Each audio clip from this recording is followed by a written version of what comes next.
From Hollywood, California, the Lux Radio Theater presents Madeline Carroll and Brian Ahern in Beloved Enemy.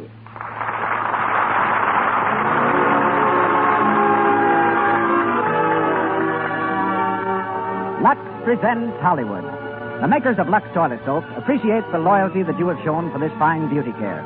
Loyalty which enables them to bring you the Lux Radio Theater every Monday night. This evening, you will hear Brian Ahern, Madeline Carroll, C. Aubrey Smith, and Donald Crisp. As guests, Ted Lesser, head of Paramount's talent department, and Walter Hoffman, creator of special battle effects you see in films. Our music is directed by Louis Silvers. And now, our producer. Ladies and gentlemen, Mr. Cecil B. DeMille.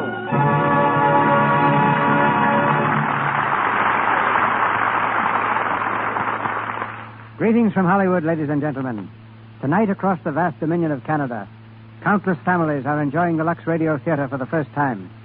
For tonight, 26 stations of the Canadian Broadcasting Corporation have joined our great network. We're indeed happy to welcome these new stations and their listeners. We sincerely trust that every one of our new friends will enjoy these Monday evenings in the Lux Radio Theater. A great many years ago in England, the wife of a Birmingham architect, agreeing with friends that it would be very nice for their city to have an amateur theatrical group, became the chief organizer of the Birmingham Repertoire Company. The good woman's enterprise later launched two of her fellow townsmen toward the pinnacles of international stardom. One was her son, Brian. The other was Madeline Carroll.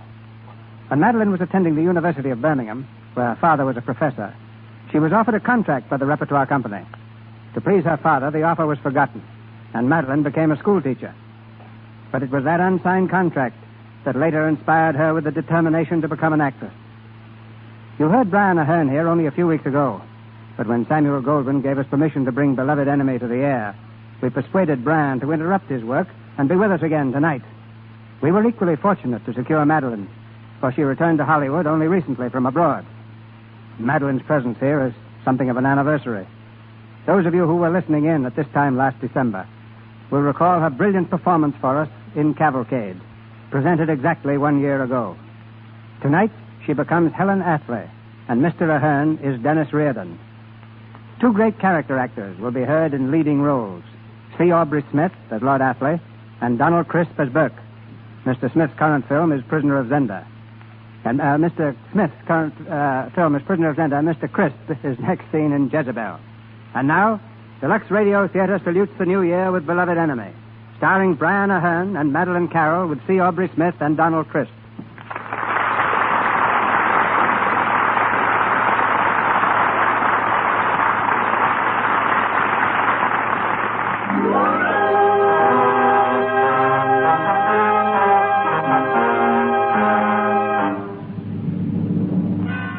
Ireland, in the year 1921. The fog-filled streets of Dublin echo to the martial sound of British troops, arriving under cover of night to stem the tide of Irish rebellion. On the side of Ireland, a young man fights blindly for his country's independence. The leader of the cause, he's unknown to the British, but known and loved by the Irish. If the British ever catch him, the British will know he'll stick with Dennis Reardon. Aye, Dennis Reardon. In the cold gray light of morning, after a night of terror, Dennis Reardon stands in a doorway, his hand raised to knock. He hesitates for a moment. Behind that door is a young wife, now a widow. He knocks quietly, and the door is opened. Dennis, come in. What is it, Dennis? What's wrong? Kathleen. Where is Sean? Where is my husband? He's gone, Kathleen. Along with Donegal and Murphy. They did it themselves at headquarters. They did it? Aye, they blew up the place. Oh. Well, they had to, Kathleen. It was a raid. They were raided by the British. If the records were found, it would have meant more lives than 3. And perhaps the end of the cause. Where is he? Can I see him? No, Kathleen. They were crazy. No, they were brave men. And you're crazy too, Dennis Reardon. Oh, can't you understand? He was my husband. I loved him. Quiet, girl. Oh, what do you know about love? You've never let it come near you. You're ready to a cause. What good is that cause to me when he's dead? He's dead. Mother? Take hold of yourself, Kathleen O'Brien. What was the great noise, Mother? It's over now, boy. Go back to sleep. It's all over now. Is me father home, Mother? No, Father. Then can I sleep in a big bed till he comes? Yes. Yes, Father. I'll have to be going now. There's a meeting of the committee. We'll not be forgetting him, Kathleen. Nor will I.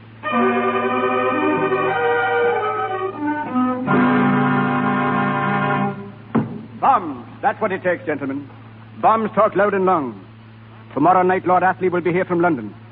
I vote we make a demonstration that will blow his lordship from the face of the earth and rock the very foundations of Ireland. It would, that, Mr. Burke, and that's why we'll not do it. And who's to pay for the loss of O'Brien and his boys? For 400 years, Ireland has been paying for the mistakes our forefathers made. The kind of mistake we must not make tomorrow.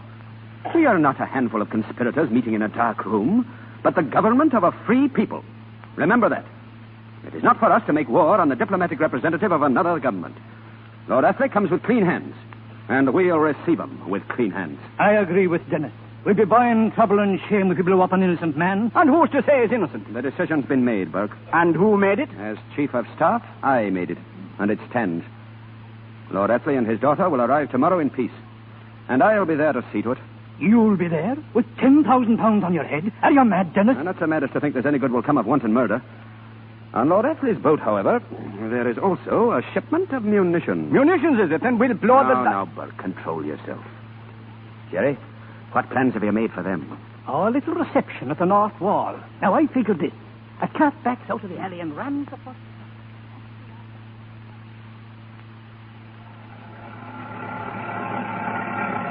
I'd feel a lot better, Lord Athley, if you and Helen were in the armored car back there. Nonsense, Colonel, nonsense. I was riding up here, sir, with the munitions. It's not safe. I've never ridden in an armored car in my life. I'm not going to start now. How do you feel about it, Helen? They always looked a bit stuffy to me, Father. There doesn't seem to be much cause for alarm. Where are all the people in Ireland? I don't believe I've seen one yet. We've cleared the streets, Lady Helen. Precautionary measures. That sounds like open warfare, Colonel Loder. It amounts to that. Martial law, you know. And I regret it. Can't deal with people until they have their civil rights. I'm here to see they get them. Ireland and England. One nation and one people. Divided by a strip of water and the hatred that men build. Nonsense. It's all one empire. Driver, yes, sir. Watch out for that cart. In the alley there. Watch out!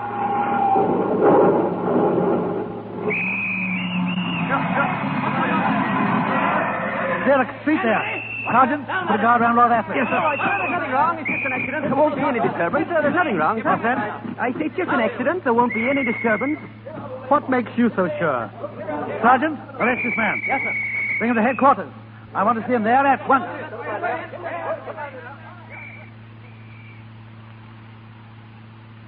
And there you have it, Lord Athley. May have been an accident. Then again, you never know.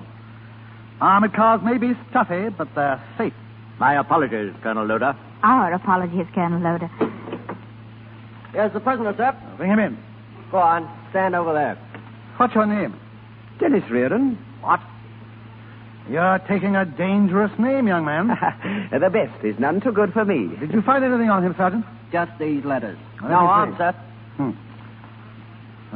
Thomas Casey, medical student. Well, Mr. Casey, what were you doing back there? Well, I was riding the pusher. And, Pusher? A bicycle, my lord. Go on. Well, I was riding the pusher, peaceful as you please, when all of a sudden I heard a crash. Brakes screaming and cars stopping.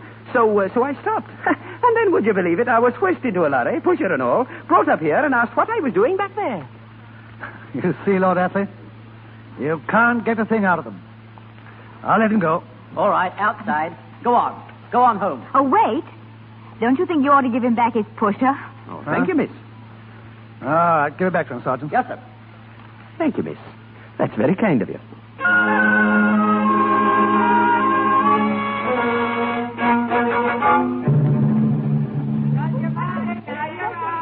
Go on now. Go on, you kids. Get away from this car. Get away. What's the matter, Sergeant? These kids, Lady Ellen, they're riding with chalk on the car. I've been chasing them all the time you was shopping. Get off that car. Get off you. Sergeant, that little one fell. Pick him up. Let me alone. Let me alone. It's all right. We ain't going to hurt you. I'll take care of him. Go on now. Up it. Go away, the rest of you. Did you hurt yourself badly? Let me see. It's your knee, isn't it? Don't you touch me. I was a Red Cross nurse once, and even the other side didn't mind when we helped. Let me see. Yes, it's just a wrench. I'll take you home. Where do you live? Well, would you tell me your name?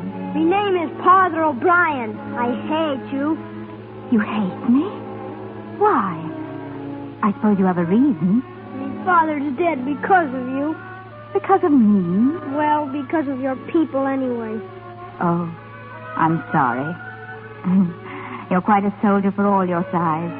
Are you sure you don't want to cry? Grown-up men do sometimes. It helps. Go on. Go ahead, Father.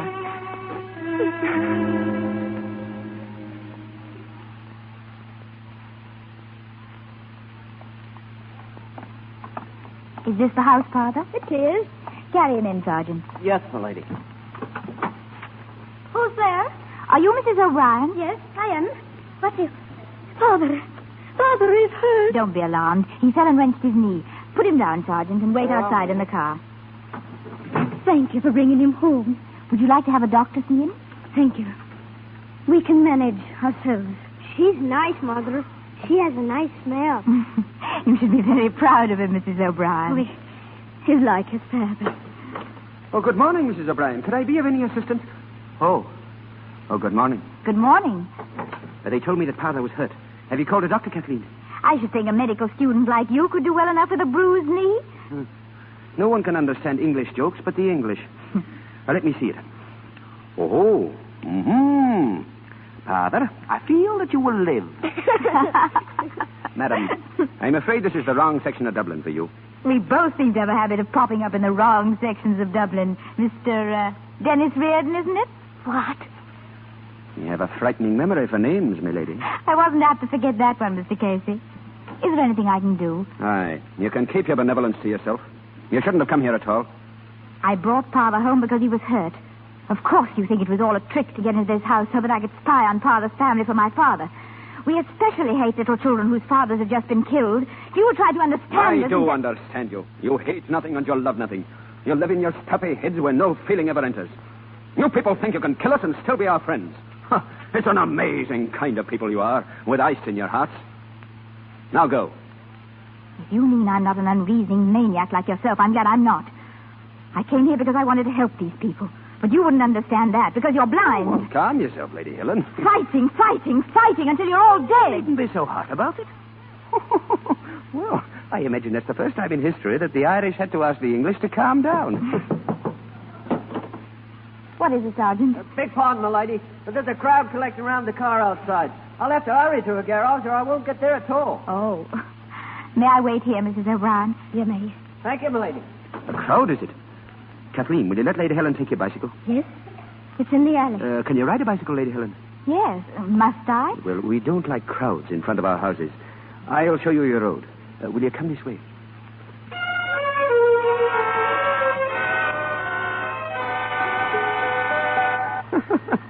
Well, if I were you, I'd concentrate on riding and not on the bell. Let me alone. I like it. Are you tired?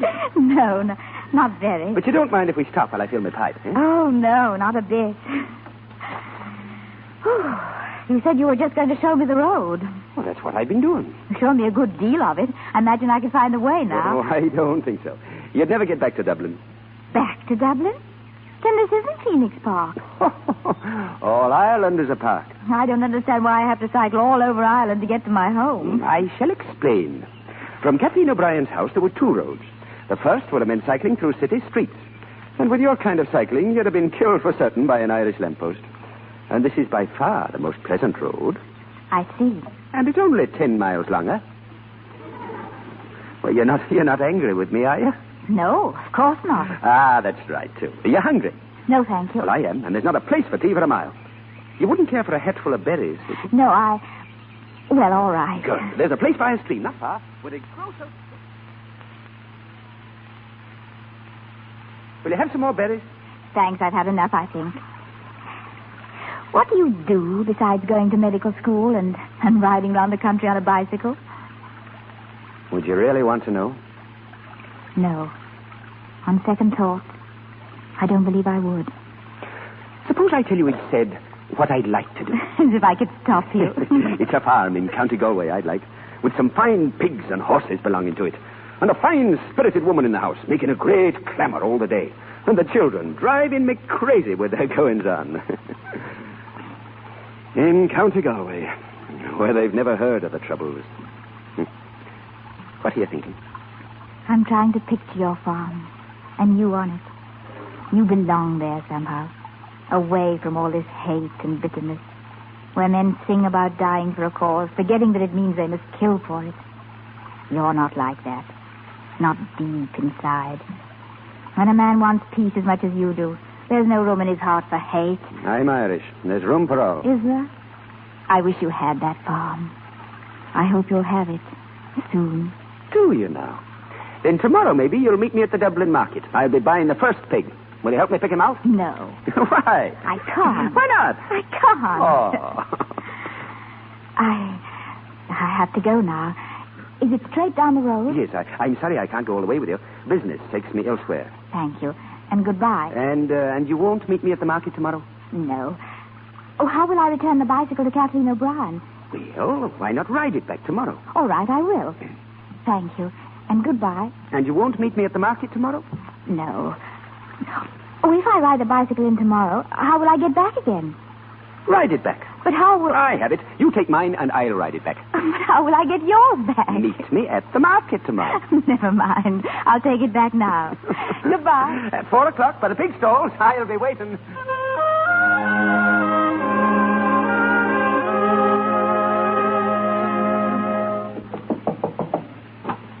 Hello?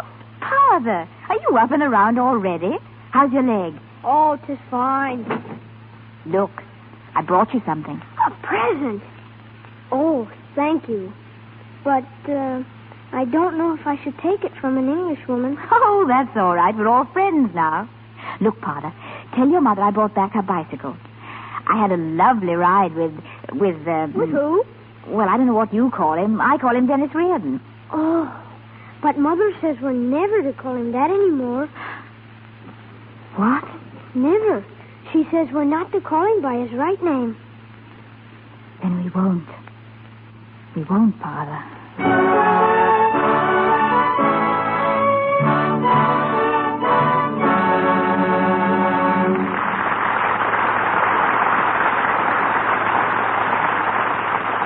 You have just heard Act One of Beloved Enemy. In just a few moments, we will continue with Act Two of our play, starring Brian Aherne and Madeline Carroll. But now it's intermission time in the Lux Radio Theater. While we're waiting for Act Two, we want you to listen in on Betty, who just got home from her job as a salesgirl in a popular Hollywood department store. Child, you look all in. Was it a bad day? Oh, you know, Mom, what the first week after Christmas is. Nobody ever guesses right about anybody else's size. And everybody comes back to the store to exchange what they got for what fits. Oh, my feet. Why don't you take a short nap, dear? I'll have dinner ready in half an hour. Oh, I'm too tired to even do that. Oh, there's the phone. I'll take it. Hello? Oh, hello, Bob. The Trocadero? I'd love it. In an hour. Goodbye. Oh, Betty, you're not going dancing when you're so tired. Now, Mother, don't worry about me. I'll just pop in a Lux toilet soap bath and I'll be out a new woman. Well, I suppose if you must, you must. Now, don't worry, Mother. When I relax in a nice warm tub full of Lux toilet soap lather, I can just feel all the aches and pains fading away. I'll be fresh as a daisy in no time, and dainty, too. And later at the Trocadero...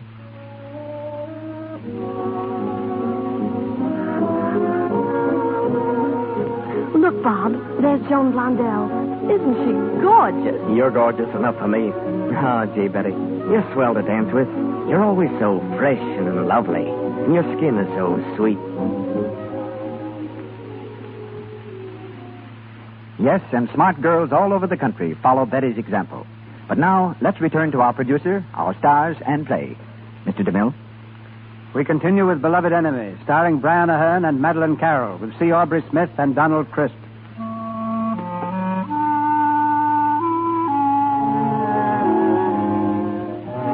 Later the same evening, Helen has arrived at home, tired and dispirited, knowing that the young Irishman who asked for her friendship is Dennis Reardon. She's met at the door by a servant, who tells her that Lord Athley has been taken ill.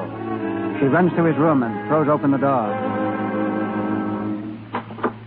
Father, Come in, dear. are you all right, Father?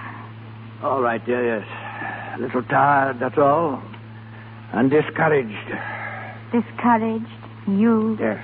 This is the most hopeless position I've ever been in. I can't conceive a more dreadful situation. War's a filthy job, Father. You know that. War? It's Dennis Reardon. He's our war. Dennis Reardon, who strikes in the night and disappears like smoke in the fog. Father, you mustn't excite yourself. We've got to find him. If anything is to be done, we've got to bring that man to justice. Father, how can you hate so much? He's one man, one out of millions. And he believes he's right, just as you believe it. You've a rather compelling way of presenting the Irish side of it, Helen. I can't hate them. I can't hate Dennis Reardon. But you can love England. And I do, but does that mean we have to hound one man?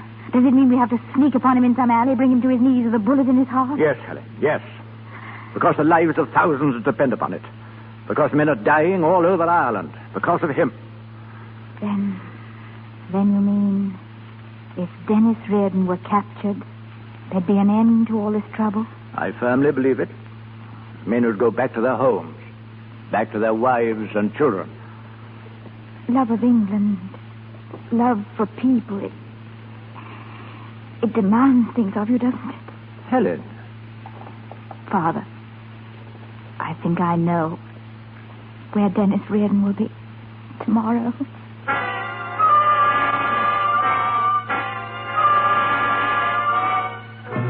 Dennis Reardon in the marketplace he was. They almost had him that time. Dennis, he slipped right through their hand like a eel in the water. Got away, he did. Right through their fingers. Slipped through their fingers. Right through their fingers. And that's the program, gentlemen. Any other business? Meeting adjourned.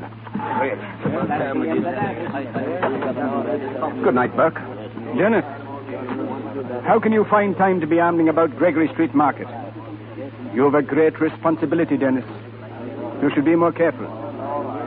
Good night to you. Well, Jerry? Now, about that marketplace, Dennis. What about it? I wonder if you were wondering what I'm wondering. What is it, Jerry?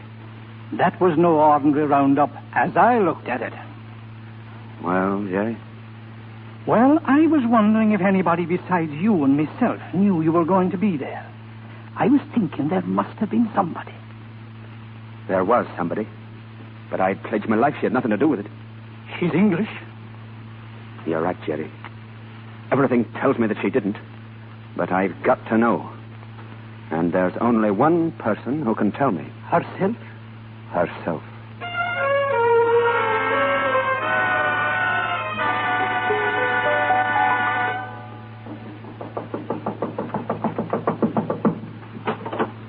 Well? Oh, is Mr. Casey here? Come in, miss. Lady here to see you, Mr. Casey. All right, Jerry. Wait downstairs. All right. I didn't think you'd come. I shouldn't have come, but I had to. I got your note. Oh, I'm glad to see you here, Lady Helen. Are you? Well, you don't seem very glad about being here. No, I can't pretend to be. If you hadn't written that note, I should never have seen you again. Why not? I know you're Dennis Reardon. Ah. Father told me without knowing it. That's how they knew you'd be at the market. Through me. I can't apologize. That wouldn't mean anything. Because I'm not your friend. I'm your enemy. Did you tell them you were meeting me here today? No. Did you look to see if anybody followed you? There was no one. I haven't betrayed you. Today. Why did you come here at all? I thought it would be honorable to come and explain why I did it. But now that I am here, I don't feel very honorable about it. I can't explain it at all. Except that what made me do it was stronger than I was. Inform on a man, and then tell him about it. You're a strange woman. Please, try not to hate me. Oh, it's not you I hate. It's everything outside this room. All the things that have done this. No, don't go. I must. Because even if you don't hate me, What I did proved that we could never be friends, that we must never see each other again. You know that now, don't you? Yes. Yes, I know it now. But all the years after you've gone from me, I'll be thinking of what might have been. And maybe it would be good to know if we both thought of it the same way. Maybe it would. Every evening for a month, I'd have asked you to meet me at the hilltop. What would you have said when I asked you? I'd have said thank you. And all through the summer evenings, we'd have walked in the hills, side by side, not talking much. Wouldn't we have? Yes. And then one evening, I'd have put my arm around you, and us walking alone in the moonlight. What would you have said then? I don't think I'd have said anything. And then we'd have walked slower and slower and stopped. And I'd have said, it's an honest and a beautiful woman you are. Please, you must. Oh, but I must. And I'd have said, I love you. I love you. And after we were married, we'd be on the farm in County Galway, riding fine horses together, and us laughing crazy all the day. Please don't. And at evening, us sitting down in our own cool house, with the country tablecloth on the table, and the white bread, and the strong red tea in our cups. Goodbye. Goodbye. Oh, darling. God help us both. Helen. Oh, Helen. My darling.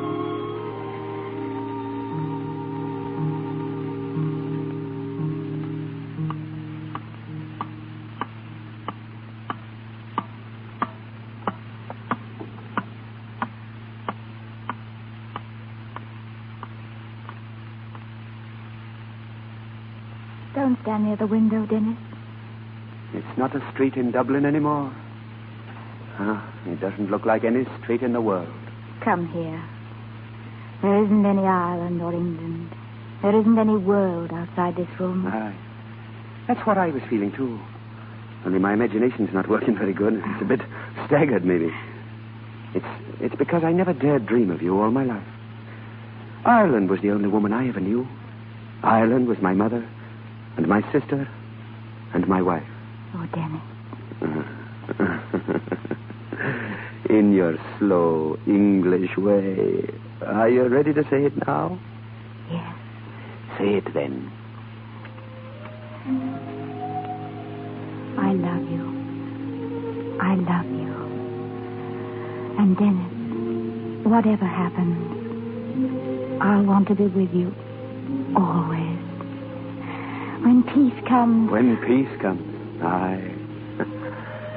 I'll begrudge every minute, every hour, and every clock in the world until it comes. But when it does, and we're together again, we'll throw time out into the street and shut our windows on it. Forever. Well, Jerry, have a look at the street. What is it? Dennis? Why, it's almost empty. There's 2 men in the doorway across the street, 2 on the corner. I don't like it. Jerry, go down and take a look at the back. They're in the back, too. Dennis! You brought them with you. You betrayed him this time just as you did. No! Down the blinds, Jerry. I tell you it was... Will you do as you're told? He's done it properly this time. Dennis, I'm frightened. I'm frightened, Dennis. It's a raid. They may not be coming here. They couldn't have followed me. All right, darling. It may be nothing at all. There's more of them now. Soldiers. They're setting up a gun on the corner. And we talked of peace. Ellie, they're plugged up. There's soldiers coming down Donegal Street. We've got to move. Window, Jerry. We'll take to the roofs and hope we can reach the corner. Open it. Go ahead. Dennis, wait. Hold me. Once more, darling. Hold me close to you. Just once. This can't be the last time, darling. It can't be. Go on, Jerry. Keep down, coming out. Dennis. Oh, darling. It's a funny place to be saying goodbye, isn't it? Goodbye, Dennis. Goodbye, darling. Keep down, Dennis. They're all over the street. They'll be waiting for us at every corner. Look out! We'll never make it. We'll run into them at every turn. No, we won't. Do you see that chimney? The big one over there? Yes. Well, when I give the word, make a break for it. We can climb down it and hang on the inside. Can you do it? I can. You ready then? Now.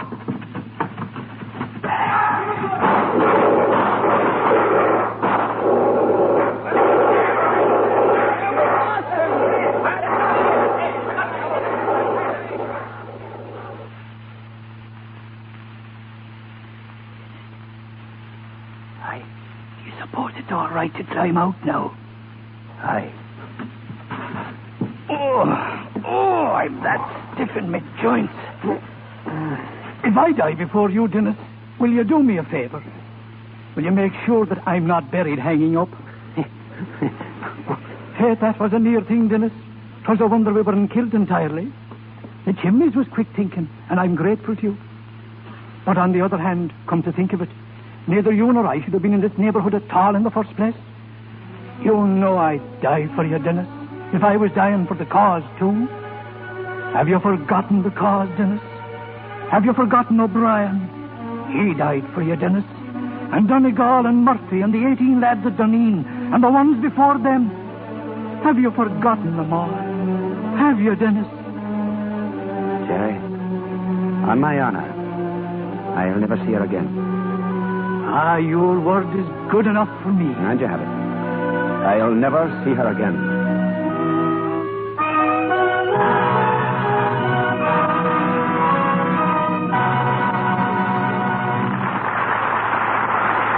We pause for station identification. This is the Columbia Broadcasting System.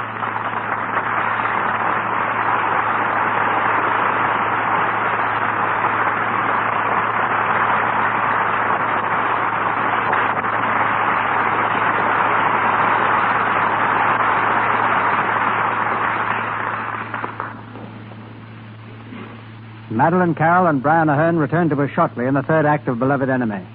But now, during intermission time, let's take a glimpse behind the scenes of Hollywood and learn something about a little-known phase of picture making. Standing watch in the crow's nest of every studio, like the lookout man on a whaling ship, is the talent department, scanning a sea of new faces, hopefully waiting to capture another prize with a well-aimed contract. The head harpoon man at Paramount was once a New York attorney whose name is Ted Lesser. He says a newspaper, 100 years old, brought him to Hollywood. How'd that happen, Ted? About a year and a half ago, C.B., I had occasion to go to Philadelphia. There I found that old newspaper with a record of an amazing trial. It gave me an idea for a story. Very shortly thereafter, I met William LeBaron, head of production for Paramount. He agreed it would make a great picture and suggested that I write it. I called it Souls at Sea. Writers have turned from stories to executive positions in every branch of the industry. In fact, many years ago, Bill LeBaron, whom you just mentioned, used to write vaudeville acts with me for Jesse Lasky. So I suppose you went from writer to head of the talent department. Huh? Correct. And when I told Mr. Zucker that among my legal clients had been Jack Benny, Burns and Allen, the Easy Aces, George Jessel, Fred Allen, and a number of other radio favorites, he suggested that I find some more favorites for Paramount.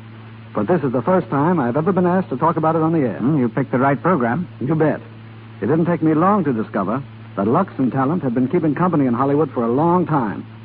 Talent knows the importance of a fine complexion, and Lux Toilet Soap knows how to protect it. Now, apart from appearance, Ted, just what do you look for in a newcomer? Well, a certain amount of individuality, always coupled with determination.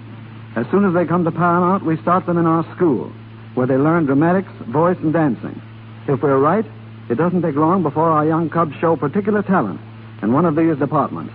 The case in point is Olympe Bradner.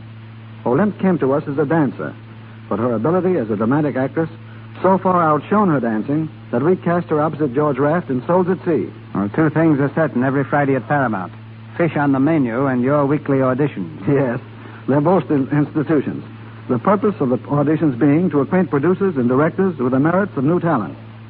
We present the boys and girls we've selected from all sorts of sources. Radio, vaudeville, stock companies, little theaters, and some plain home folk who are brought to our attention.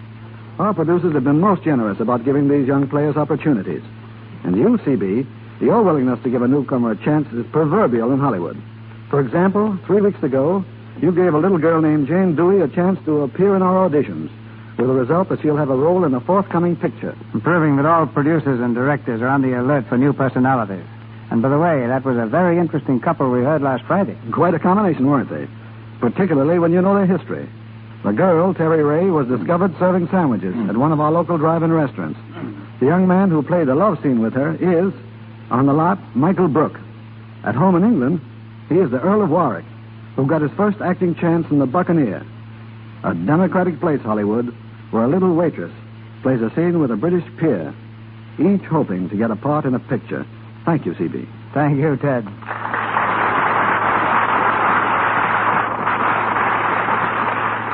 Madeline Carroll, Brian Ahern, C. Aubrey Smith, and Donald Crisp in Beloved Enemy.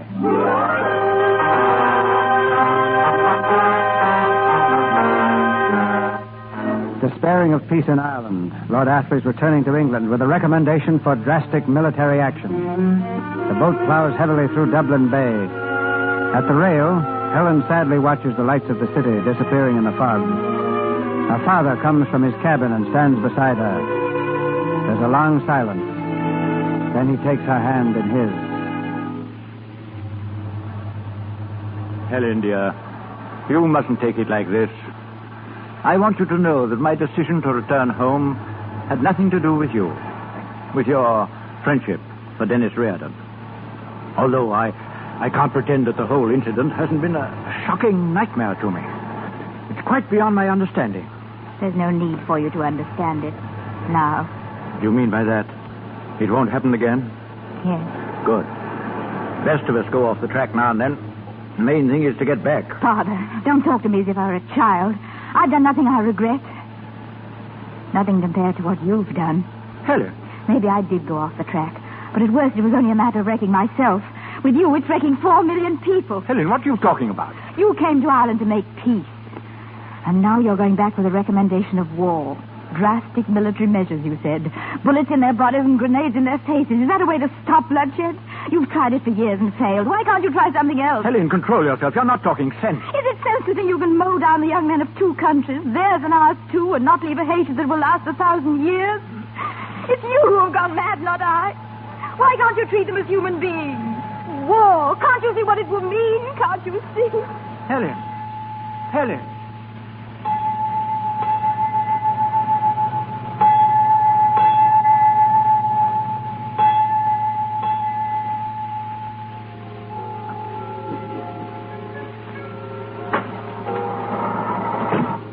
Good evening, Lady Helen. Won't you come in? Is my father still in the council room, Preston? Yes, they've been in there all day. He telephoned me to meet him here. Father. Good evening, my dear. Is there any news? Very good so far. The Commission has agreed to talk it over with the Irish delegates. You've done it. That's wonderful. Now, don't be too optimistic, my dear. It'll only be a temporary truce. Nothing may come of it. We've merely guaranteed them a safe conduct if they'll come here for conferences. But they must. If they do come, we'll have a reception for them at the house. Our house? Yes. He'll be with them, Helen. Dennis Reardon. I shall hold you to your promise.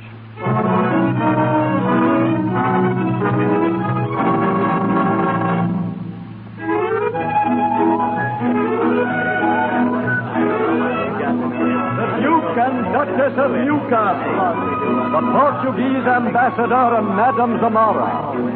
Lord and Lady Belmont. Well, Lord Astley, any word of our friends, the Irish? None, except that they arrived this morning. Rather late. Awkward if they don't come. You know, I never thought... But tell me, is this Reardon really coming, Dennis Reardon? I suppose so. Nobody's seen him yet. Harry, look.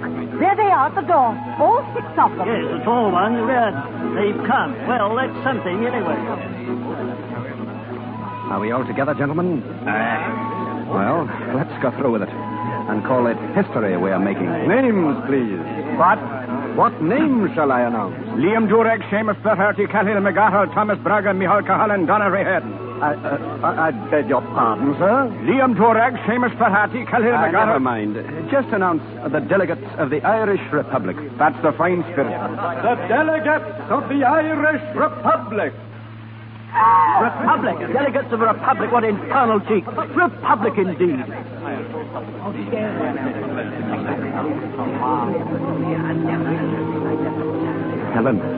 Helen, dear.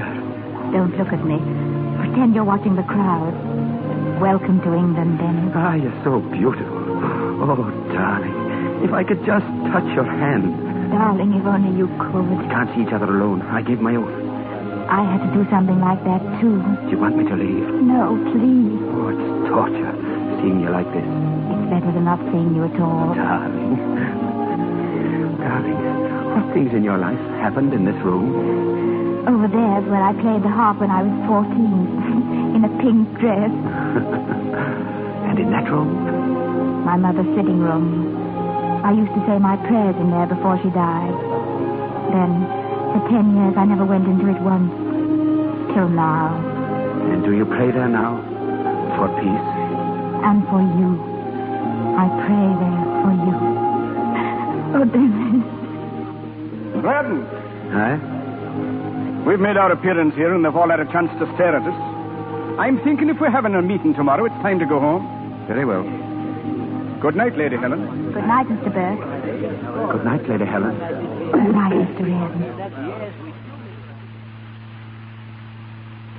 And in our efforts to find a satisfactory arrangement, I claim the Irish delegates are reaching for the moon. The moon, is it?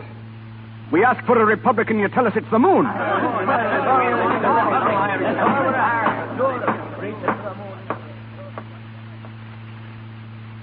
You've granted us minor concessions, yes. But you've continually avoided consideration of what we came for.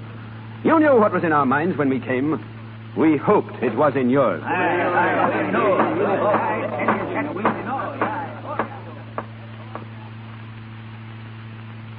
the face of this deadlock, I urge the leniency of our friends and beg the continuation of this conference tomorrow.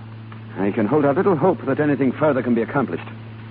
But before we all take an irrevocable step, we consent to one more meeting.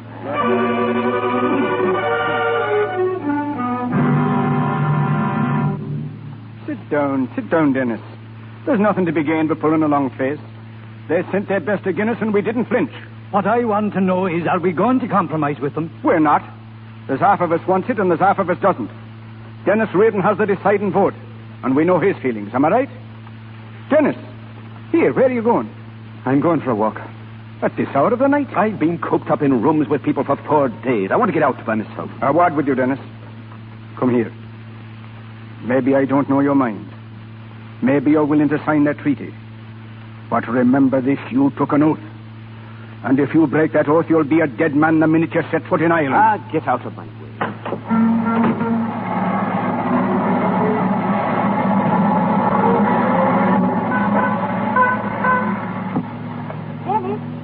Dennis? What are you doing here? I've been looking for you. The clerk of the hotel said you'd gone out, across the bridge. You shouldn't have come, Helen. I had to speak to you. I was afraid to call. But I've sworn not to see you. And I've sworn, too. But why shouldn't we? We're two small people in a very large world. They can't begrudge us this. Dennis, what's going to happen tomorrow? Are you going to accept England's terms? It's war if you don't. I know. It's my vote that will decide it. Yours? Then vote for peace, Dennis. Vote to sign the treaty. And lose half of what we've asked for? Don't think of the loss. Think of the half you've gained. I can't forget the lads who've died. Remember those who want to live. One of us must be big enough to compromise. Don't you see that? Dennis, sign the treaty. You don't know what you're asking, Helen. I've sworn to support my people. I'm only saying what your people would say if they could. It's a hopeless argument. You're talking in a teacup. I'm talking like a human being. Remember what you said. That you begrudge every minute of every hour on every clock in the world until peace comes. Well, it's here. Peace is here, Dennis, if you'll just say the word. You'll let me alone, Helen. Dennis. Oh, darling. Oh, forgive me.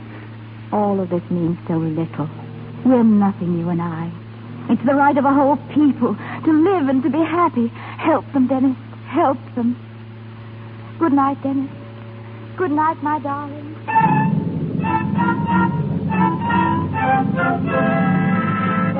The paper. Irish agree to sign treaty. Dennis Reardon signs treaty today.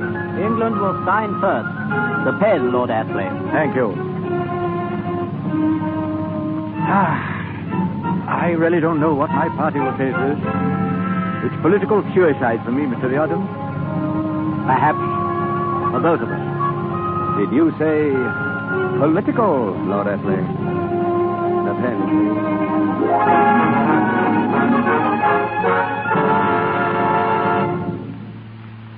Then he stood up in the meeting. It's peace that Ireland wants, he said. We'll take the treaty home with us tonight. And then he signed? I've come to respect that man, Helen. The bravest man I've ever known. Heaven help him. Father, what's wrong? When he signed the treaty, he admitted he was signing his own death warrant. Death warrant? He's going home to great danger. No. The fanatics of his own party, Burke perhaps, they'll turn against him as a traitor. They can't do that. He's not a traitor. He only wanted peace.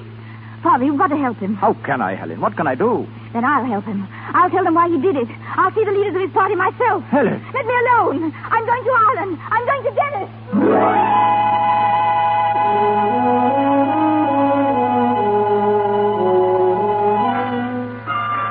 It was inside the tree, and a good thing, too. There's peace in Ireland. Yes, some don't think so. He's speaking tonight. A meeting in the square, speaking to the crowd. Aye, if a bullet don't stop him. A bullet? Aye, a bullet.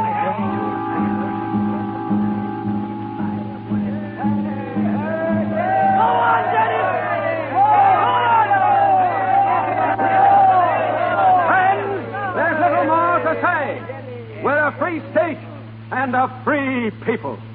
The glory that is Ireland's now, we owe to those no longer here. The glory that will be Ireland's rests with you. We look to the future, to the youth of Ireland. For our land and our ideals are their inheritance.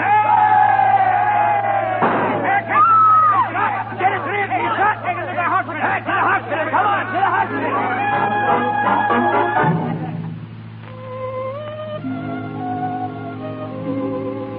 Dennis. Oh, I'm glad you're here. Now shut your eyes and be very quiet. It's such a little time to see you. It's always such a little time. Our love's been like Solomon Grundy's life. Born on Monday, married on Wednesday, and on Sunday. It's been a funny kind of love. A funny kind of love. We knew in the beginning. We never had a chance. We're going to have our chance now. Oh, Dennis, we're going to live with each other the way other young people live. Oh, my darling, when you're well, we'll never talk about anything important again. Your hair is such a fine color. I never had the time to tell you. You will. And that's a pretty dress you're wearing.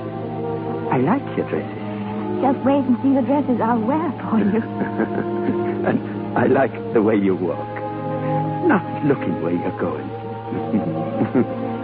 Someday you'll fall down and break your lovely neck. Oh, darling, does it hurt? No. It's funny. We said goodbye to each other every time we've met. It's not goodbye. We'll always be with each other.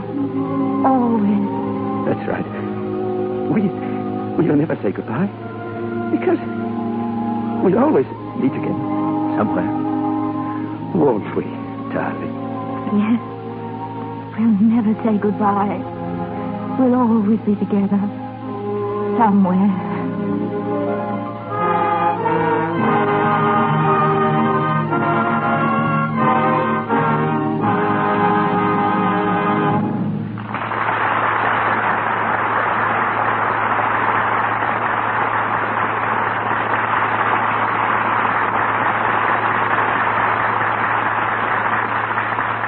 And so, Beloved Enemy joins the long procession of Lux Radio Theater productions. Later, we'll hear again from Brian Ahern and Madeline Carroll. The next time you see a film with war scenes, such as Beloved Enemy, bear in mind that you're witnessing the most dangerous and realistic phase of motion pictures, a phase in which our next guest is unsurpassed. The explosions that occur in the midst of actors that apparently blow them to pieces are not trick explosions. They're caused by those deadly instruments of destruction, dynamite, flash powder, and black powder. And the fact that no one's actually harmed is to the everlasting credit of men like our guest, Walter J. Hoffman. In his grimy, powder-stained hands have rested literally the lives of 100,000 actors. For 27 years, he's devoted himself to death and disaster. He's started battle after battle, wiped out countless armies, discharged enough ammunition for a dozen wars, and has actually destroyed millions of dollars in property. Yet he has the amazing record of never injuring a soul, never causing an accident. He created the battle scenes in The Birth of a Nation and helped me in one of the first pictures I ever made, The Warrens of Virginia. And so I've gone to him ever since. In the old days, we called him Slim Hoffman, and he bore the title of Powder Monkey. But today they call me Mr. Hoffman and tell me I'm a special effects man. And apart from the safety of our actors, which is always the first consideration in our minds, we've also learned to depend on you, Slim, to do a technically perfect job the first time. Retakes in your line could easily cost us hundreds of thousands of dollars. Yes, once a building or a battlefield is blown up, it usually stays blown up. There's not much you can do about it. To show how great an expense is involved, suppose you tell our audience what a good battle scene will cost. Well, here's an idea of the amount of money I blew up in All Quiet on the Western Front. 61 tons of dynamite at $340 a ton, 20 tons of gunpowder at $800 a ton, and 16 tons of smoke powder at $2,000 a ton. And that doesn't begin to show the value of what those explosives blew up. When you get orders to prepare a battlefield for battle, how do you go about the big blowout or blow-up? I do exactly what I did for you in the Buccaneer. You told me how many long shots you wanted and how many close-ups. And then I planted the charges of explosives accordingly. Well, the fact that several times you see Frederick March actually shaken by the concussions of explosions near him is evidence of how effectively you planted them. Also, the fact that we blew a boat containing 8 men several feet out of water without scratching a man. I suppose we can thank the accuracy of the instrument on which you play your symphonies of destruction, the switchboard that sets off the explosions. The switchboard resembles the keyboard of a piano, and each charge buried in the ground is connected by a wire to the switchboard and set off by electricity. Each individual switch must be thrown exactly the right second. If I throw it too late or too soon, some actor who is charging in that direction will be blown to pieces by the concussion. Yet if they carry out instructions, actors can stand within a few feet of a terrific charge of explosive and not harm so much as the crease of their uniforms. How's that possible, Slim? It's all in the way the explosion is planted or buried. If I want to charge a burst to the right of an actor, I'll plant the powder in a wedge-shaped hole. The side of the hole nearest the actor will go straight in the ground. The other side will slope into the ground at an angle. The angle is what aims the direction of the explosion. As long as the actor stays where he belongs, he's absolutely safe. We can't mark the location of the explosive because the mark will show up in the film. This means that sometimes I have to memorize the exact location of as many as 20 different explosions, knowing that a mistake in timing or location will mean death. I guess that's why I take my work pretty seriously. Thank you. Thank you, Slim, for a bang-up performance. And now, Brian Ahern and Madeline Carroll.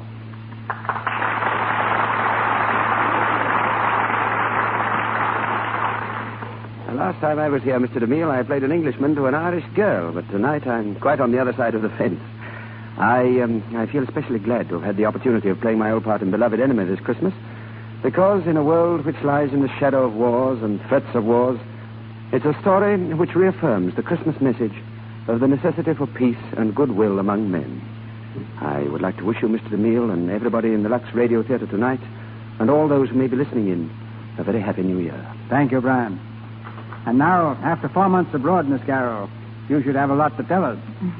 Before I do that, I want to say that while it's been just 1 year since I was here last, I haven't forgotten this program or the product behind it, Lux Toilet Soap. I'm sincerely glad of the opportunity of telling you how much I enjoy using it. And as for the trip abroad, I was greatly impressed by one thing.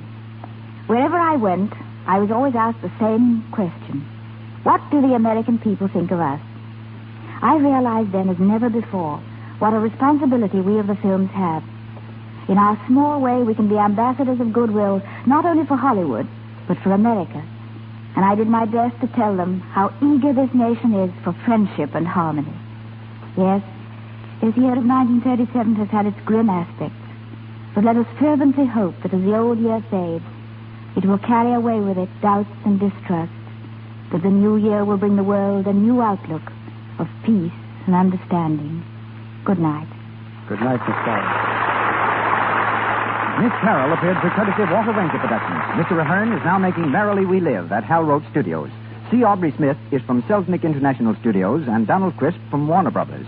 Louis Silvers is from 20th Century Fox Studios and was in charge of music for their new picture, Love and Hisses. Back again to Mr. DeMille. The Lux Radio Theater starts its new year with a flourish next Monday night, when we bring you Claudette Colbert, Fred McMurray, and Walter Connolly. The drama in which you'll hear them was originally written as a novel by that master Booth Tarkington, and later became a hit film. A simple, tender romance of universal appeal. The story of a small-town girl who tried so hard to be worthy of the man she loved. Its title, Alice Adams.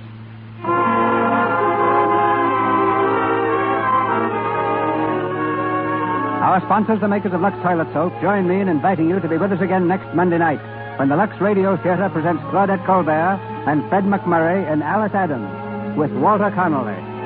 They join me also in saying thanks to you for your support of their products which enabled them to bring you this program throughout 1937. With your help, they'll make 1938 the greatest year in the history of the Lux Radio Theater, a program dedicated to your entertainment.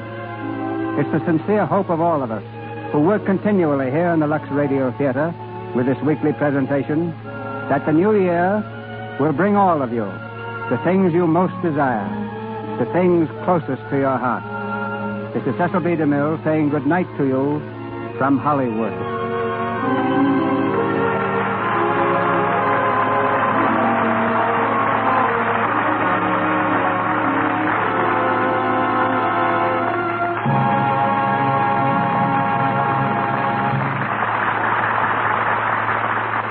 The musical selection, A Pretty Girl With Like a Melody, is from the Ziegfeld College of 1919. Your announcer's been Melville Ruick. This is the Columbia Broadcasting System.